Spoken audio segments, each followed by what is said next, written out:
পাকিস্তানে আল্লাহর নেয়ামত পিঙ্ক সল্ট। বিশ্বের সবচেয়ে দামি লবণ এটি। অতুলনীয় স্বাদ আর পুষ্টিগুণে ভরপুর হিমালয়ান পিঙ্ক সল্ট। পাকিস্তানে এই লবণ নাকি খোদ আল্লাহরই এক নিয়ামত। এই পিঙ্ক সল্ট আলাদাভাবে কোনো কেমিক্যাল দিয়ে তৈরি করা হয় না। এর ফলে এটি বিষাক্ত পদার্থ ও দূষিত পদার্থ মুক্ত।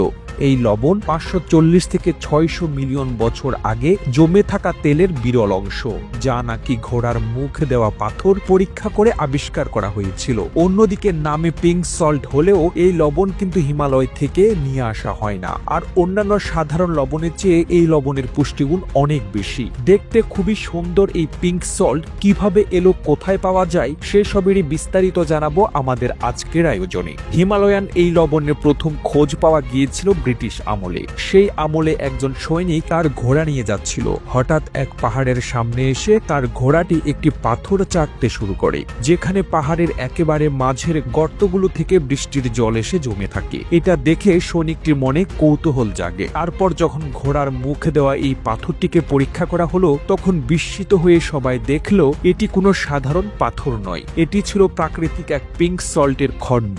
এরপর থেকে শুরু হয় পাহাড়ের শরীর খুঁড়ে পিঙ্ক সল্ট তোলার কাজ। আর সেই ব্রিটিশ কাল থেকে এখনো পাহাড় থেকেই মাইনিং করা হচ্ছে। স্থানীয় কিংবদন্তিতে এরকম একটি গল্প আছে আলেকজান্ডার দ্য গ্রেটের সেনাবাহিনীকে নিয়ে। এরপর খনিতে পাওয়া প্রথম রেকর্ড অনুযায়ী 1200 দশকে এই লবণ উত্তোলন শুরু করে। এই লবণ পৃথিবীতে সবচেয়ে দামি ও বিশুদ্ধ লবণ। নামে পিঙ্ক সল্ট হলেও এই লবণ হোয়াইট গোল্ড নামেও বেশ পরিচিত।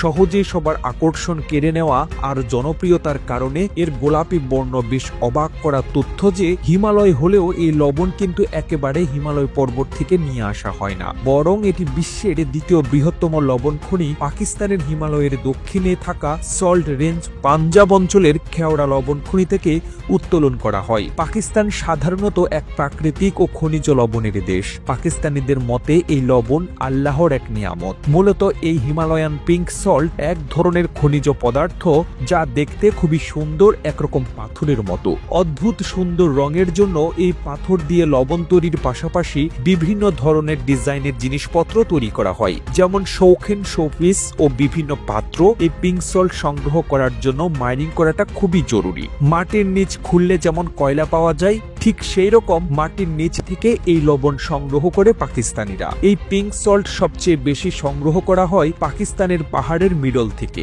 পাহাড় কেটে এই লবণ বের করতে বারুদের বোমা ব্যবহার করা হয়। প্রথমে এই পাথরগুলোকে ফুটো করে তারপর সেই ফুটোতে বারুদ ঢুকিয়ে ব্লাস্ট করিয়ে মাইনিং এর কাজ করে নেওয়া হয়। এরপর বড় বড় মালবাহী গাড়ি ভর্তি করে এসব লবণ বের করা হয়। পাকিস্তান এই লবণ সারা পৃথিবীতে সাপ্লাই করে। বিশেষ করে ভারতের কাছে পাকিস্তান এই পিঙ্ক সল্ট বিক্রি করে মুনাফা লাভ করে। তবে শোনা যায় নিজস্ব আধুনিক প্রক্রিয়া পদ্ধতি না থাকায় তুলনামূলক কম মূল্যেই পাকিস্তান তা বিক্রি করে দেয় ভারতের কাছে। পরে ভারত সেই সব লবণ নিজেদের ব্র্যান্ডিং বসিয়ে কয়েক গুণ বেশি দামে ইউরোপ ও আমেরিকার বাজারগুলোতে বিক্রি করে। ভারত কিংবা ইউরোপে রপ্তানি করার পাশাপাশি পাকিস্তান এই লবণ থেকে বিভিন্ন রকমের পাত্র তৈরি করে।